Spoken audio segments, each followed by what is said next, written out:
Nah, kemarin kita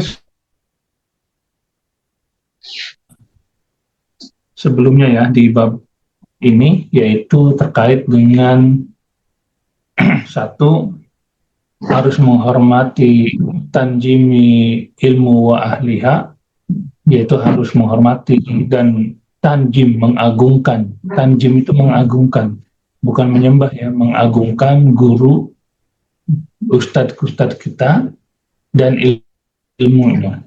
Terus kemarin juga kita sudah bahas kalau anak kita ingin menjadi ulama, maka kita harus mendatangi bukan guru kita, tetapi orang-orang yang memiliki ilmu, mengajarkannya, tapi mereka tidak terkenal di kampung-kampung. Terus kemarin juga kita sudah membahas dengan definisi ulama. Apa itu ulama? Ulama seperti di dalam Al-Quran dijelaskan adalah mereka yang takut pada Allah. Kalau pakai peci, pakai udang-udang dan sebagainya, tapi dia tidak takut pada Allah, karena di Al-Quran dijelaskan ulama itu adalah orang yang paling takut kepada Allah. Maka orang-orang yang mendekat kepada penguasa lalu menjual ayat-ayat Al-Quran dengan harga murah, itu bukan ulama.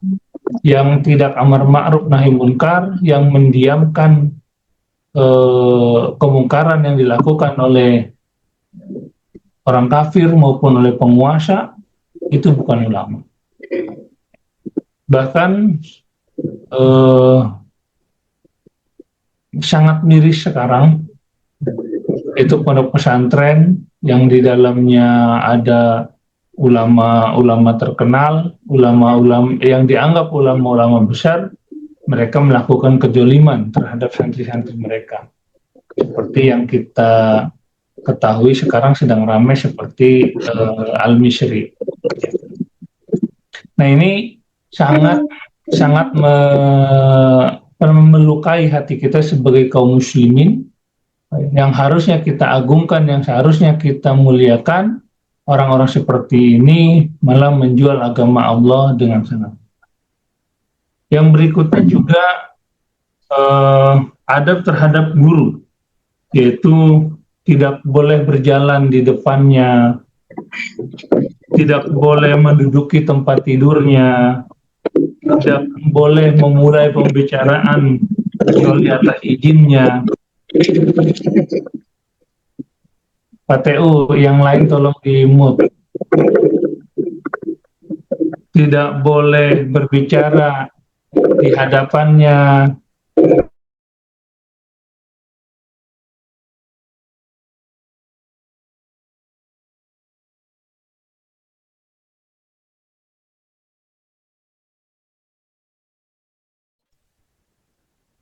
Ke saya di-mute sama Pak TU. Dari tadi ngecaprak aja perasaan. Di-mute juga. Nah, tidak banyak bicara di depannya, tidak bertanya sesuatu yang membuat dirinya bosan, tidak boleh mendebat dengan ilmu yang telah diberikan oleh guru kita kepada kita, tidak memperhatikan waktu, karena guru kita juga biasanya orang yang lebih lelah daripada kita, biasanya guru kita juga orang yang lebih tua dari kita, maka kita tidak boleh abai terhadap waktunya, perhatikan waktunya, kapan jam istirahatnya. Ya, tidak mengetuk pintunya, walakin akan tetapi kita bersabar menantinya hingga ia keluar, hatta wa yakhruj, hingga dia keluar, gitu ya. Nah, kesimpulannya dari pembelajaran kita yang kemarin itu ada di sini. Falhasil, hasil itu kesimpulan. Kesimpulan tuh alhasil. Nah, ini sebenarnya ini alhasil. Isim nih ya. Ini isim. Alhasilu. Tetapi di sini kenapa disebut Pak ini seperti kemudian, atau artinya adalah sabab akibat. Ya, ini biasanya kalau dia fiil mudhari. Fal hasil, maka hasilnya, atau maka kesimpulannya, annahu sesungguhnya yatlubu ridahu. Ya, sesungguhnya seorang penuntut ilmu ridahu harus mencari ridhonya. Kesimpulannya, seorang murid itu harus mencari ridho gurunya. Harus, ini wajib ya. Wa yajtanibu suhtah. Ya. Dan menjauhi, wa yajtanibu dan menjauhi suhtahu, murkanya. Jadi ini kesimpulan dari yang sudah kita bahas 3 minggu yang lalu berurutan, yaitu palhasil kesimpulannya adalah annahu yatlubu ridha, yaitu sesungguhnya seorang murid harus mencari ridhonya. Hu-nya ini domir ke ustadz kita, ke guru kita. Wa yajtanibu sukhta, dan menjauhi murkanya. Wa yamtasilu amruhu fi ghairi ma'siyatillahi ta'ala. Ya, melaksanakan perintahnya. Wa yamtasilu amruhu, melaksanakan amrahu, perintahnya, fi ghairi ma'siyatillahi ta'ala, di dalam selain maksiat kepada Allah. Jadi guru kita kalau nyuruh kita apa aja itu wajib dilakukan, ya, perkara mubah sekalipun itu wajib dilakukan, kecuali kalau dia menyuruh kepada kemusyrikan. Kenapa? La masyiatillah ilallah. Tidak ada maksiat kepada Allah. Sama seperti orang tua. Walaqad atainal hikmata walaqad ataina luqmanal hikmata anishkur lillah wa may yashkur fa innama yashkur li nafsihi wa man kafara fa innallaha ghaniyun hamid. Ya. Wa iz qala, nah ini dia kata-katanya ini ya. Wa iz qala Luqmanu li ibnihi fahuwa yajuh. Ya bunayya la tusyrik billah. Gitu ya. Ya bunayya la tusyrik billah. Inna syirka la zulmun azim. Nah, kita diperintah oleh Allah untuk mematuhi orang tua kita, termasuk guru kita dalam agama. Di bab-bab sebelumnya disebut bahwa guru kita itu adalah orang tua kita juga dalam perkara agama. Sudah dibahas ya. Maka semua perintahnya bagi kita wajib untuk menjalankannya. Untuk apa? Untuk menggapai ridhonya. Untuk menggapai ridhonya dan menjauhi yajtanibu sukhtahu, yaitu dan menjauhi murkanya. Wa yamtasilu amrahu, ya, melaksanakan semua perintahnya fi ghairi ma'siyatillahi ta'ala, kecuali perintah yang mengajarkan perintah untuk bermaksiat kepada Allah, seperti perintah tadi Luqman ya. Luqman memerintahkan kepada anaknya apa saja, anaknya melaksanakan kecuali maksiat kepada Allah. Fa innahu la ta'ata lil makhluqi fi ma'siyatil khaliq. Ya, karena sesungguhnya tidak ada ketaatan lil makhluk, untuk makhluk, fi maksiatil khaliq, dalam hal maksiat kepada Allah. Tidak boleh.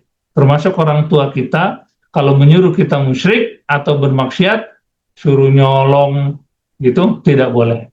Ya, tidak boleh.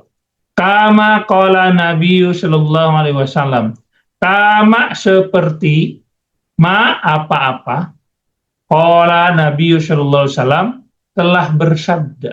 Qala itu telah berkata fil madi. Ya, fil madi. Qala Nabi sallallahu alaihi wasallam telah bersabda Nabi sallallahu alaihi wasallam. Ingat ya, kalau ada orang yang menyebut nama Kanjeng Nabi, sunnah muakkadah, sunnah yang mendekati wajib, kita membalas salamnya. Kalau saya ngomong Nabi Shallallahu Alaihi Wasallam, maka Bapak Ibu sekalian jawab dengan mulut, walaupun saya tidak terdengar karena di mute. Ntar kalau di mute lagi sama Pak TU, saya ngecaplak sendirian, ya, karena ketutup. Jawabannya adalah apa? Jawabannya adalah kalau saya Shallallahu Alaihi Wasallam, jawabannya adalah Allahumma sholli wa sallim wa barik alaih. Ya. Oh, kama qala Nabi sallallahu alaihi wasallam, jawabannya adalah itu tadi, ya. Allahumma sholli wa sallim wa barik alaih. Inna syarrun nasi man yajhabu dinahu lidunya ghairihi bi maksiatil khaliq.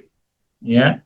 Sesungguhnya syarrun nasi man yajhabu, sesungguhnya syarra seburuk-buruknya.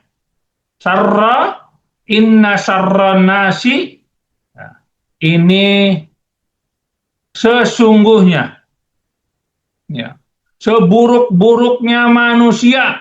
Ini mudhof memudhof pilih, ya. Ini mudhof memudhof pilih. Sesungguhnya syarra, seburuk-buruknya an-nasi, manusia. Man yajhabu dinahu lidunya, adalah orang yang membuang, yang meninggalkan, yajhabu itu meninggalkan atau membuang, dinahu agamanya, lidunya untuk dunia. Wah, keren nih, ya. Keren kalau jadi hayenya.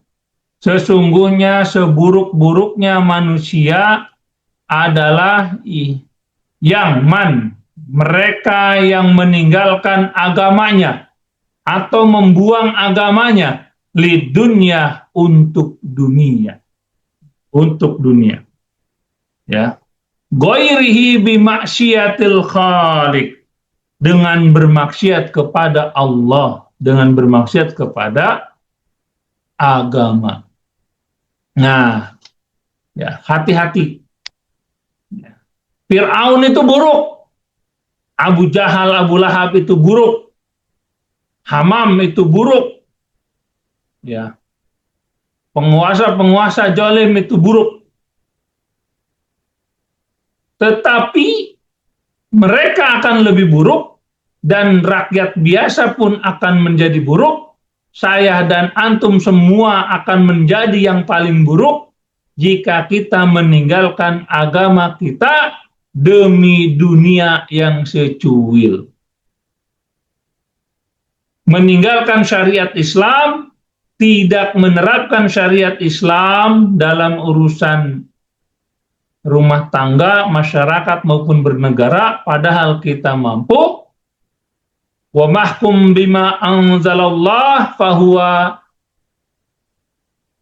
ya, barang siapa yang tidak menerapkan hukum Islam, maka dia termasuk humuz zalimun, orang zalim, humul fasikun, orang fasik, ya.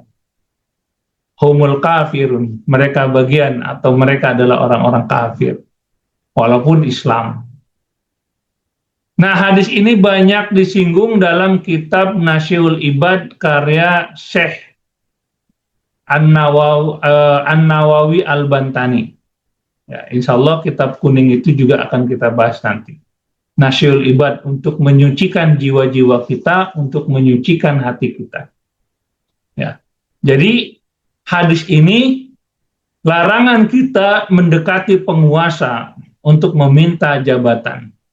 Larangan bagi kita tidak mengoreksi penguasa, membenarkan penguasa, diam terhadap kejoliman yang kejoliman yang dilakukan oleh penguasa, atau meninggalkan majelis-majelis ilmu demi kesibukan-kesibukan kesenangan hidup yang tidak proporsional. Lebih banyak kesenangan di dunia dan meninggalkan urusan akhirat. Ini adalah seburuk-buruknya manusia. Setelah ilmu yang mereka dapatkan betapa pentingnya untuk mendekat kepada Allah, lalu mereka malah meninggalkan ilmunya. Ini adalah tipe manusia terburuk di dunia. Hati-hati ya. Kenapa? Karena mereka meninggalkan agamanya, urusan agamanya demi dunia. Termasuk Bapak Ibu ya, yang memiliki kewajiban dakwah, ya, kewajiban dakwah kepada semua makhluk, tapi Bapak Ibu tidak menjalankannya karena sibuk urusan dunia. Ini sama dengan begitu, meninggalkan perkara-perkara agama, ya, li dunia, li itu untuk, li dunia, untuk dunia. Nah, maka Bapak Ibu menjadi seburuk-buruknya manusia. Buktikan saja mulut saya nanti di akhirat, ya, apakah ucapan saya benar atau tidak.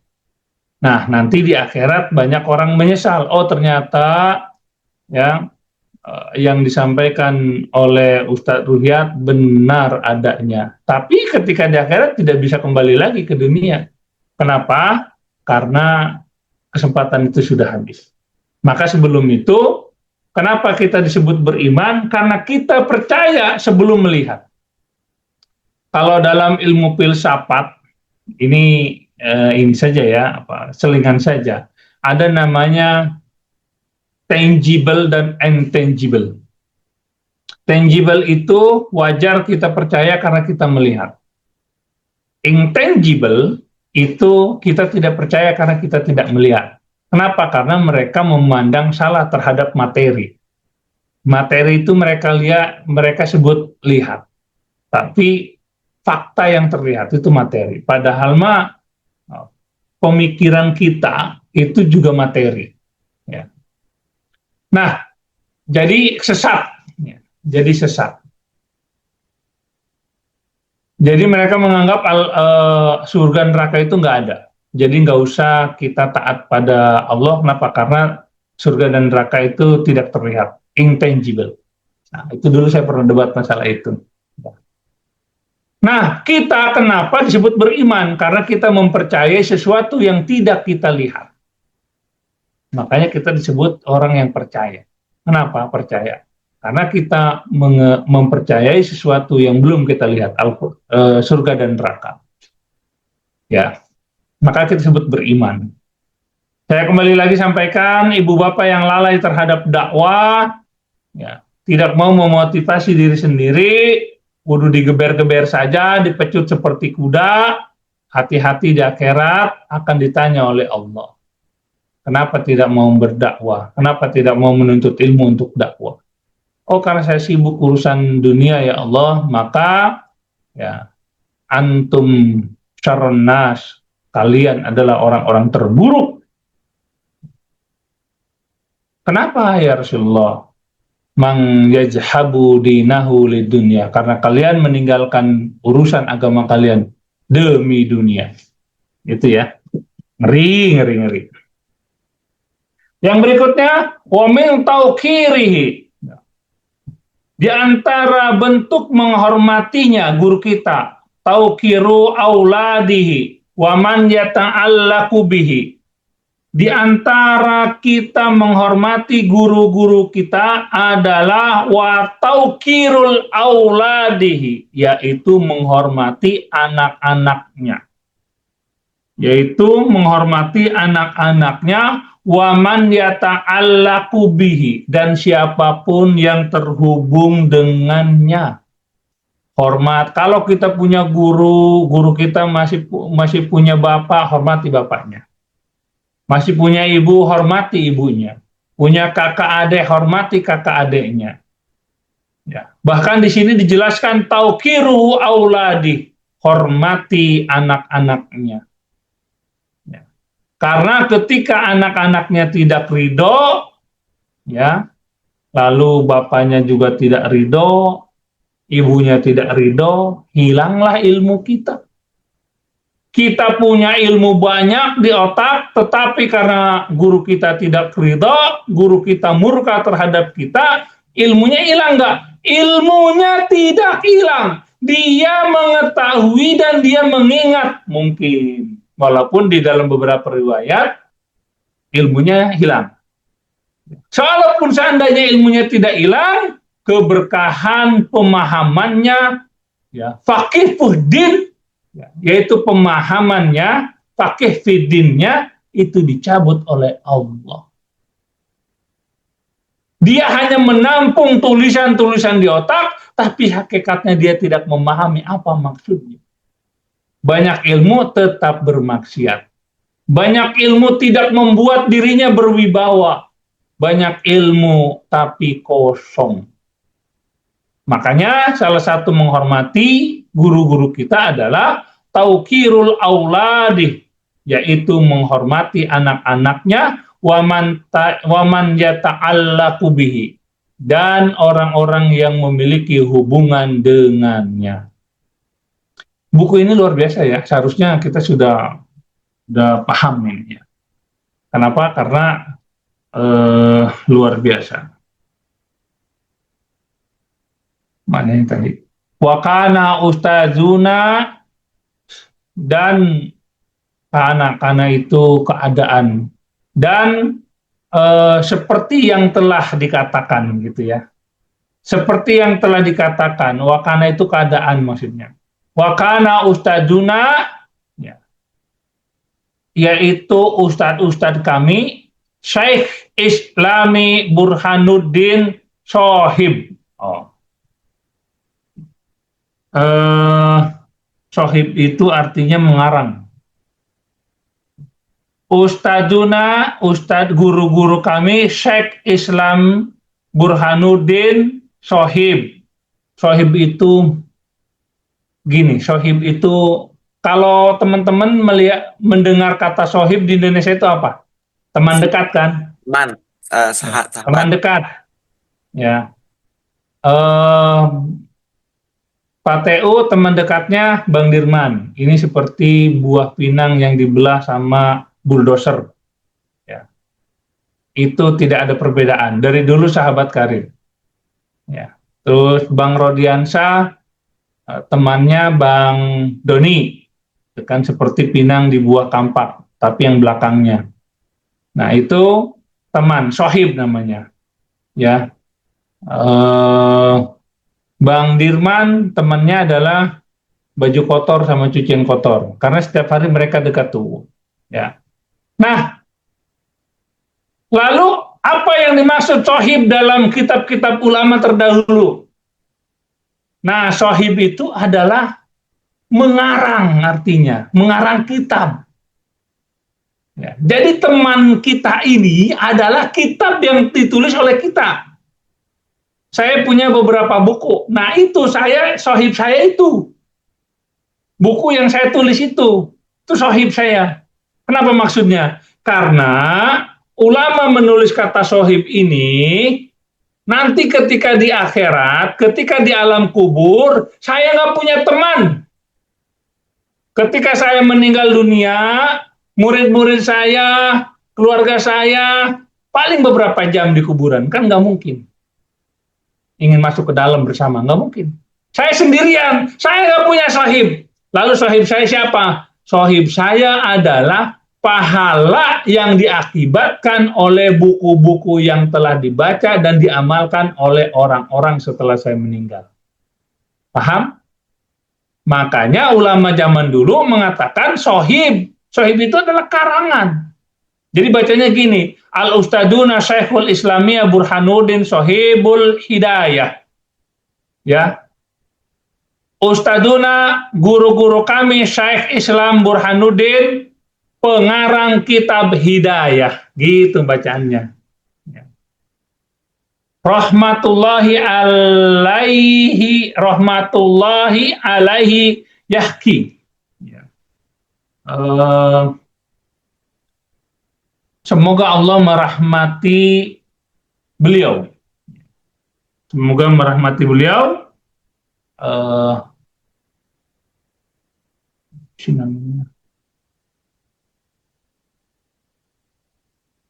Wahidan min akabiri a'immati Bukhara, ya. Sesungguhnya salah seorang imam senior akabir a'immatin Bukhara, sesungguhnya salah seorang dari pembesar-pembesar imam atau tokoh-tokoh imam di Bukhari yang senior. Saya ulangi, sesungguhnya salah seorang dari imam-imam senior Bukhara, di Bukhari ya. Bukhari itu di yang negaranya Tantan itu di Rusia. Karena yajlisu majlisad dars, ya, ikut duduk, yajlisu ikut duduk majelis dars dalam sebuah majlis belajar, ya, atau majlis lah kalau kita. Wa kana yaqumu fi khilalid darsil ahyana fasa alu anhu.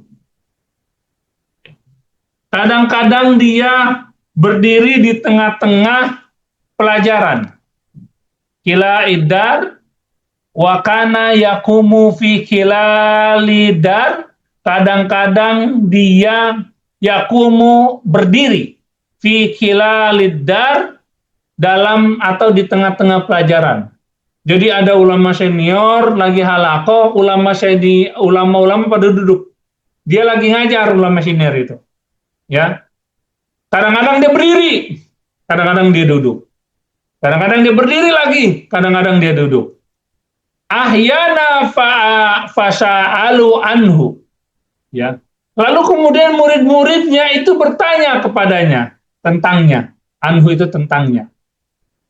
Jadi ini ulama besar, ulama senior sedang ngajar, sedang halaqah, sedang ngajar. Kalau dulu nggak ada sekolah, sekolahnya itu ya halaqah itu. Dia berdiri, duduk. Kadang berdiri lagi, duduk. Dan itu sering.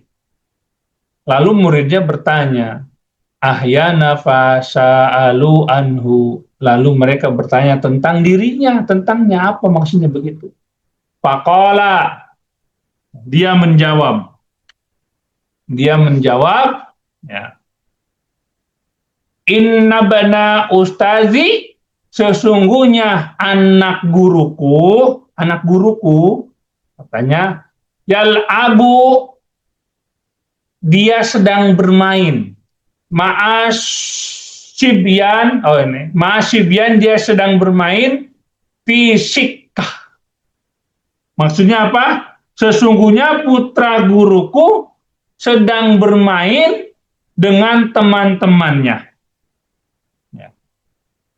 Inna bana ustadi yal'abu ma'asibyani fisikah. Sesungguhnya anak guruku, ya, sedang bersendagurau dan bermain ma'asibyani fisikah dengan teman-temannya. Wa yaji'u ahyana ilayya babul masjid. Fa idza ra'aituhu akumu. Apabila aku melihatnya, aku berdiri. Lahu, karenanya. Tat'ziman lil ustadi, karena aku mengagungkan atau menghormati guruku. Saya ulangi. Guru senior ini lagi ngajar, sedang ngajar. Berdiri, duduk. Berdiri, duduk. Berdiri, duduk. Ditanya oleh murid-muridnya, wahai guru kami, apa yang terjadi padamu? Sedang ngajar, berdiri, duduk. Berdiri, duduk. Nah, beliau menjawab, sesungguhnya anak guruku itu sedang bermain dengan teman-temannya. Wa yaji'u ahyana ilal babul masjid. Kadang-kadang dia nongol di pintu masjid. Ya, namanya lagi main bocah lari-larian. Kelihatan dia sekelebatan doang di pintu masjid, sekelebatan, tahu nggak sekelebatan? Tuing begitu tuh. Ya. Kalau kata Bang Dimas namanya penampakan. Tuing. Nah, guru yang senior ini lagi ngajar faiza apabila ra'aituhu aku mulahu, apabila aku melihatnya di pintu masjid itu dia sekelebatan lagi main, dia berdiri sambil begini. Begini nih. Tuh, guru senior kepada anak gurunya begini. Pada anaknya itu bukan pada bapaknya. Ya, bapaknya mungkin udah meninggal, orang dia hanya murid jadi senior. Tajimun lil ustaji. Kenapa aku begitu? Karena aku menghormati, mengagungkan guruku. Coba, mikir nggak sih ya zaman dulu itu luar biasa. Tapi kalau zaman sekarang, murid-muridnya yang sekuler, jangankan begitu kepada anak gurunya. Kepada gurunya aja berantem. Yang kemarin lah di Purwakarta, gurunya di gitu-gituin ya, dihina dan sebagainya. Ini adalah peringatan bagi semua murid, kalau kalian ingin sukses dunia akhirat, ya, tanjimi li ustajuhum, yaitu hormati, agungkan guru kalian. Gitu ya. Ini perkara ngelihat anak doang, anak gurunya. Dia lagi ngajar. Mungkin orang berpikir, penting mana sih antara berdiri sama ngajar? Gitu. Nah, si guru senior itu cerdas. Kalau saya ngajar saja, murid-murid saya dapat ilmu, tapi tidak berkah. Kenapa? Karena saya guru ilmu saya juga nggak berkah. Tapi kalau saya menghormati anak guru saya, karena saya menghormati guru saya yang sudah meninggal itu, maka ilmu saya berkah, murid saya juga berkah. Berkah itu sesuatu yang tidak bisa dilihat, tetapi bisa dirasakan. Berkah itu adalah jadul khair, bertambahnya kebaikan. Bertambahnya kebaikan itu seperti suami atau istri dan anak-anak yang qurrata ayun, yang menyenangkan pandangan, tidak sakit-sakitan, tidak kena narkoba, tidak bandel. Nah, itu jadul khair. Bertambahnya kebaikan. Allah akan memberikan kebaikan-kebaikan terus. Itu namanya berkah. Ya.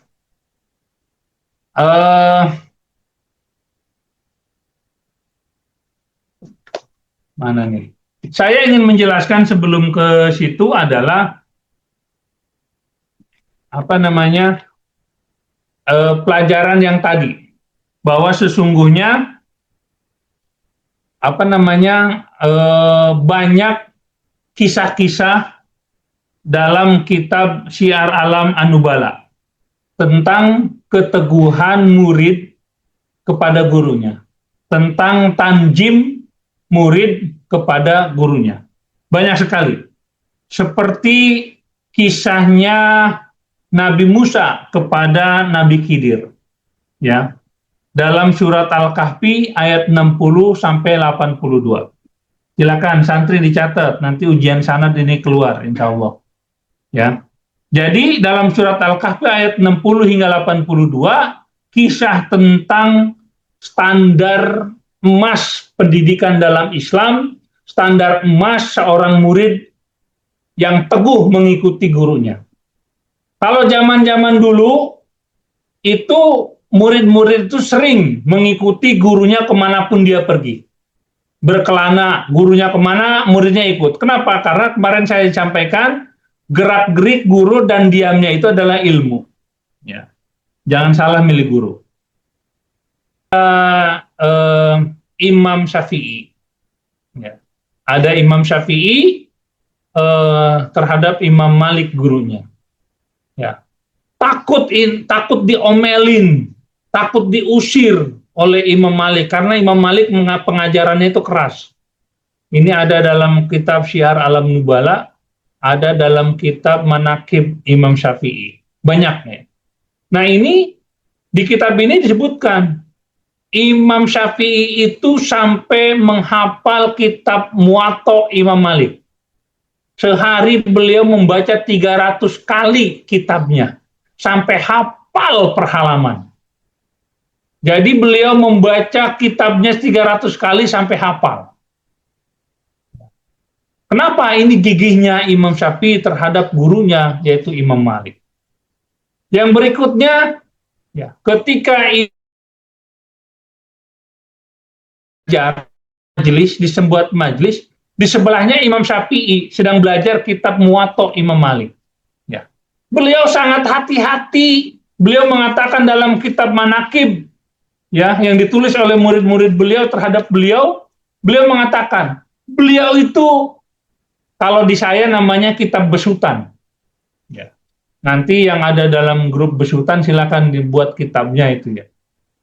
Nah, Imam Syafi'i pernah berkata, aku sangat hati-hati memindahkan satu lembar ke lembar yang lainnya kitab Muwatta.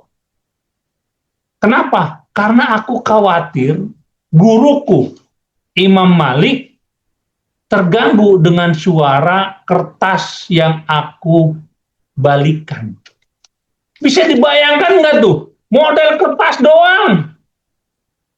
Model kertas doang tuh yang dibalikin. Takut gurunya keganggu.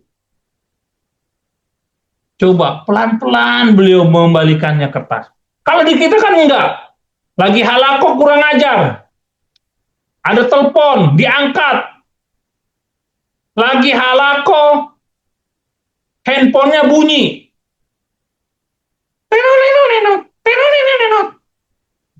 Lagi halaqah, handphonenya bunyi kayak handphonenya Bang Rudi. Assalamualaikum. Gitu. Kaget itu guru.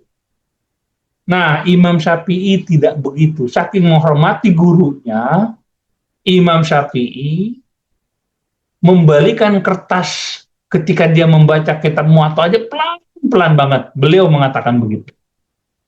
Kenapa? Karena beliau menghormati gurunya.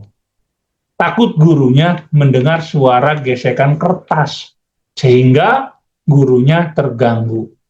Ya padahal mah nggak bakal terganggu, tapi ini takjim murid. Dengan murid yang takjim begitu, Allah akan mencatat, oh ini orang sungguh-sungguh. Memuliakan orang berilmu, memuliakan guru adalah perintah Allah. Maka ketika seorang murid melakukan itu, bukan gurunya yang akan memberkahi, tetapi Allah yang akan memberkahi muridnya. Gitu ya. Kenapa? Karena dia menjalankan perintah Allah. Nah ini kisah-kisah yang disampaikan, semoga minggu depan kita akan menyampaikan hal yang sama atau yang lebih. Demikian dari saya. Ma'assalamah. Assalamualaikum warahmatullahi wabarakatuh.